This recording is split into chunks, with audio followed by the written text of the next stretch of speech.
You never expect your life to split into two parts. There's the version where everything feels steady, predictable, safe.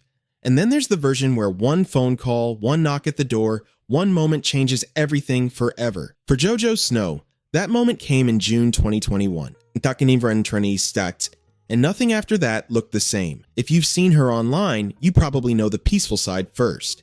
Early mornings on the farm, frost in the air, ice baths at sunrise, quiet strength in her voice as she talks about resilience and routine. It feels grounding, intentional, almost calming enough to forget that it was built on top of something devastating. But that calm didn't come naturally. Before thousands of people followed her journey, before her videos began reaching millions, she was living a completely different chapter, married, planning, building a future alongside her husband, Kale. Then suddenly, she lost him. No long warning, no gradual goodbye, just an abrupt shift that forced her into a reality she never asked for. And here's what makes her story different. She didn't disappear from the world. She didn't retreat forever. Instead, she slowly began documenting the rebuilding process, the grief, the confusion, the strength she didn't even know she had. What started as survival turned into something more powerful, connection. But the rise of Jojo Snow online wasn't just about healing, because as her following grew, so did the questions, the speculation, the curiosity about what really happened and how she managed to transform such a painful chapter into the life we see today. And that's where the deeper story begins. Growth online can feel empowering, but it can also feel exposing. As Jojo Snow's audience expanded, the tone around her began to shift. At first, it was simple support, messages from other widows, comments from people who felt seen in her vulnerability.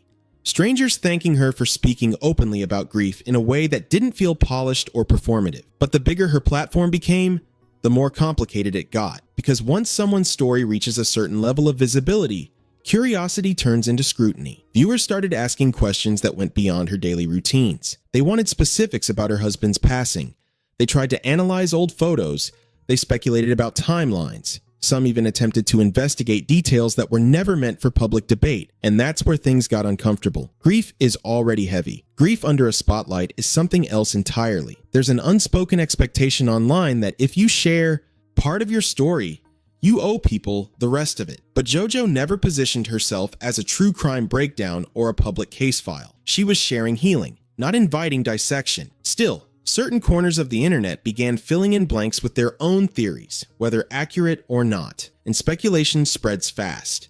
Some viewers questioned how she managed to appear strong so quickly. Others assumed there had to be more behind the scenes. A few even twisted her growth into something suspicious, as if rebuilding your life after loss required public permission. But here's what often gets overlooked. Healing doesn't follow a script.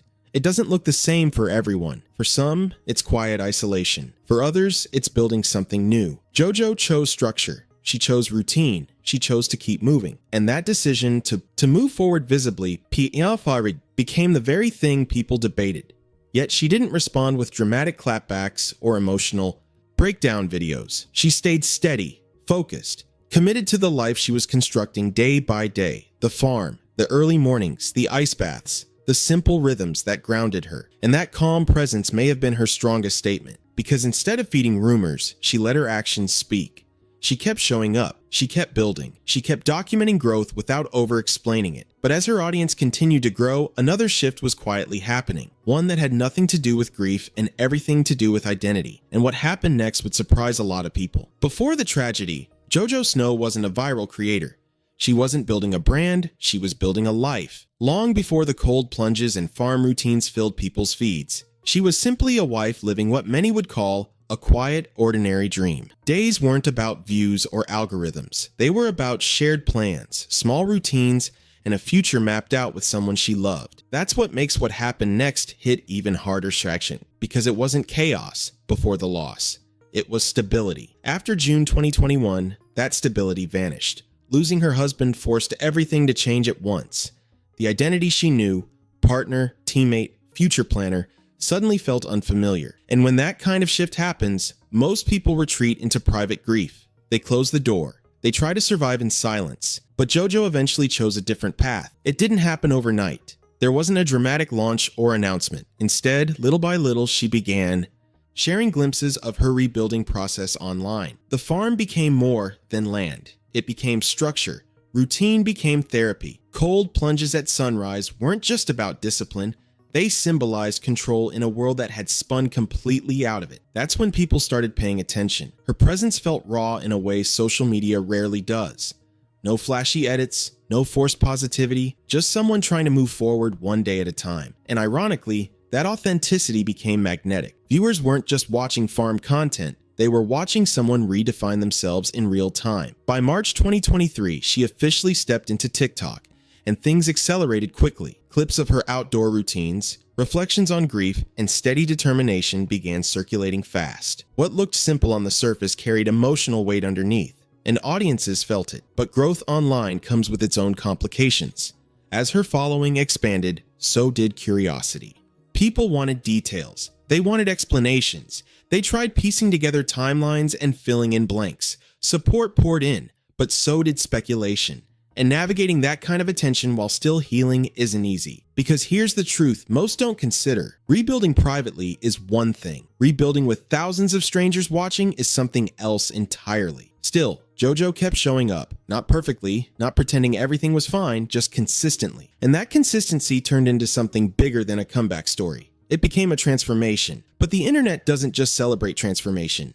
It questions it, and what started as quiet admiration slowly evolved into something far more complicated. Just when it seemed like her life had found a steady rhythm again, another wave of attention began building. And this time, it wasn't only about grief. As Jojo Snow's platform grew, so did the curiosity about who she was becoming. Viewers noticed subtle shifts. Her confidence sharpened. Her routines became more disciplined. Her voice felt stronger, less fragile. It wasn't just survival anymore. It looked like reinvention. And reinvention always draws reactions. Some followers celebrated it. They saw strength. They saw someone reclaiming control over her body, her land, her time. The cold plunges at sunrise became symbolic. The physical resilience mirrored the emotional resilience. It felt intentional, but others weren't as supportive. Whenever someone transforms publicly, the internet tends to question the authenticity of it. Was it too fast? Too composed? Too polished? People who had originally followed her for vulnerability began debating whether she was changing, as if growth had to remain frozen in its original form. And then came the deeper conversations. Some viewers wondered how she managed to stay on the same property tied to so many memories. Others questioned how she balanced honoring her past while building something new. There were whispers about how she could move forward at all, especially in such a visible way. But here's what most critics ignore. When you lose someone suddenly, your entire sense of identity fractures. And the only way forward is to rebuild it piece by piece. That doesn't mean forgetting. It doesn't mean replacing. It means adapting, surviving, reshaping. Jojo didn't erase her past. She integrated it. She continued mentioning her husband. She acknowledged the loss without turning every video into a memorial. That balance between remembrance and forward motion is incredibly difficult to maintain. And doing it publicly, even harder. What people were really witnessing wasn't a personality shift. It was evolution. The farm wasn't just land anymore. It was proof that life could continue. The routines weren't distractions. They were anchors. And the strength people questioned was likely built from nights no one saw. Still, with rising visibility comes another inevitable challenge. New chapters that invite even more opinions. Because as Jojo stepped further into her rebuilt life, viewers began noticing something else entirely. And this next development would spark a fresh round of conversation online. Then came the shift no one could ignore. As time passed, viewers began noticing that Jojo Snow wasn't just rebuilding quietly anymore. There was a new energy in her content. Subtle at first, a different tone in her voice, a lighter presence, and eventually, what many had been speculating about became more visible. She was allowing herself to open up to life again. And that's when the internet split. For some followers, this was the moment they had hoped for. Healing doesn't mean staying frozen in loss forever. It means slowly allowing joy back in. It means accepting that love, laughter, and companionship don't erase what came before. They simply coexist with it. But not everyone saw it that way. A portion of the audience reacted with discomfort. Questions resurfaced. Was it too soon? Was she moving on too quickly? Was this the version of her story they signed up to follow? What people forget is that social media compresses time. Viewers experience someone's life in highlight clips and short videos. But off camera, real life continues every single day. Grief doesn't pause. Neither does growth. Jojo never framed her journey as a permanent state of mourning. She shared rebuilding, and rebuilding eventually includes connection again. That reality made some uncomfortable, especially those who felt attached to the earlier, more fragile version of her story. But strength doesn't always look dramatic. Sometimes it looks like quiet permission. Permission to smile again. Permission to feel excitement again. Permission to imagine a future that isn't defined only by loss. And that permission can be misunderstood. Speculation flared in comment sections. Strangers debated timelines. Some projected their own beliefs about what moving forward should look like. Yet through it all, Jojo remained measured. She didn't overshare. She didn't defend every detail. She allowed her life to unfold without turning it into a spectacle. That restraint may have been intentional, because here's the deeper layer. When someone builds their platform on authenticity, people feel entitled to constant access. But authenticity doesn't mean total exposure. It means honesty within boundaries. Jojo seemed to understand that. Instead of feeding controversy, she continued focusing on what grounded her: the land, the routines, the discipline, the forward momentum. And while some questioned her choices, others saw something powerful happening in real time. Not a betrayal of her past, but proof that survival can eventually turn into renewal. Still, renewal invites its own challenges. And just when it seemed like the conversation might settle, another unexpected twist began surfacing online.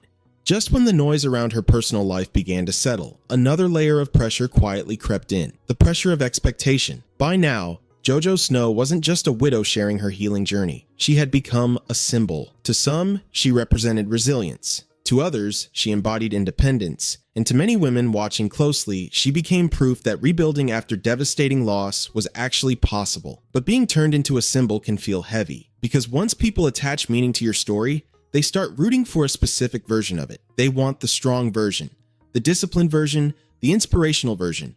And the moment you show anything messy or uncertain, it shakes the narrative they've built around you. That's where things became complicated. With a growing audience across TikTok and YouTube, every subtle change in Jojo's life sparked commentary. A shift in tone, a new routine, a different dynamic. People analyzed everything, not maliciously all the time, but intensely. And intensity can blur boundaries. Supporters flooded her with praise, calling her brave and unstoppable. Critics quietly questioned whether parts of her transformation felt curated. Was the calm too steady? Was the strength too polished? In the world of social media, authenticity is constantly tested. But here's what rarely gets acknowledged. Healing isn't linear, it's layered. Some days are solid, others aren't. And creators don't film every breakdown or moment of doubt. They choose what to share. That doesn't make the unseen parts non-existent.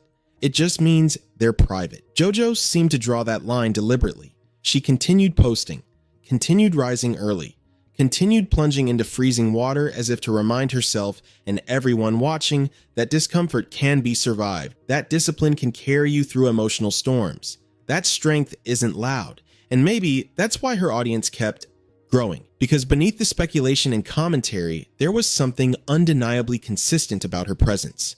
She didn't chase viral drama. She didn't monetize controversy. She didn't turn her grief into endless clickbait. Instead, she built slowly, intentionally. Still, the internet doesn't stay quiet for long. As her platform expanded, whispers about what she might do next started circulating. Would she pivot her content? Would she step back from sharing so much? Or was there another chapter already unfolding behind the scenes? And if there was, it was about to change everything viewers thought they understood about her journey. By this point, one thing was clear. Jojo Snow was no longer just surviving. She was building something sustainable. The routines that once looked like coping mechanisms had turned into lifestyle pillars. The farm wasn't just symbolic anymore, it was productive. Her content wasn't just reflective, it was structured. What started as raw documentation slowly evolved into a brand rooted in discipline, resilience, and quiet strength. And that evolution changed the conversation. Instead of asking, what happened to her? More people began asking, how did she do it? How do you lose someone suddenly in June 2021 and still find a way to rebuild publicly? How do you handle speculation without spiraling? How do you grow an audience while protecting your peace? The answer wasn't dramatic. It was consistency. Jojo didn't reinvent herself overnight. She didn't erase her past. She simply kept stacking small, controlled actions.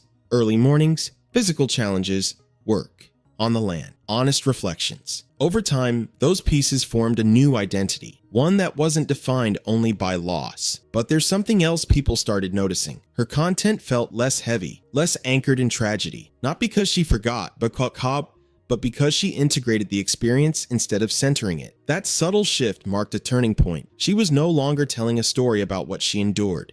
She was showing what she was becoming, and that distinction matters. Because the internet often traps people in their most painful chapter. If you go viral for grief, audiences sometimes expect you to stay there. If you grow from resilience, they expect you to constantly perform it. Breaking out of that expectation quietly takes strength most don't see. Jojo did it without announcement. No dramatic rebrand, no public declaration, just steady forward motion. Of course, not everyone followed her into this new chapter. Some viewers drifted away, others stayed and deepen their support. That's the reality of evolving online. You outgrow certain narratives. But here's the bigger picture. Nothing mysterious happened to Jojo Snow. There wasn't a scandal. There wasn't a hidden disappearance. What happened was transformation. Slow, uncomfortable, very real transformation. And that might be the most unexpected twist of all. Because sometimes the story people think is about tragedy is actually about rebuilding something stronger than what existed before. And that brings us to the final question. What does her future look like from here? So what really happened to Jojo Snow? She faced the kind of loss that could have shattered everything. And instead of disappearing, she rebuilt. Not loudly, not perfectly, but steadily. Since losing her husband in June 2021, she's transformed grief into discipline, routine, and purpose. The farm, the cold plunges, the quiet mornings, they aren't just content, they're proof of resilience. There was no hidden scandal, no secret collapse, just a woman choosing to move forward when staying stuck would have been easier. And maybe that's why her story resonates so deeply. What's his point? Because it reminds us that even after everything changes, life doesn't have to end.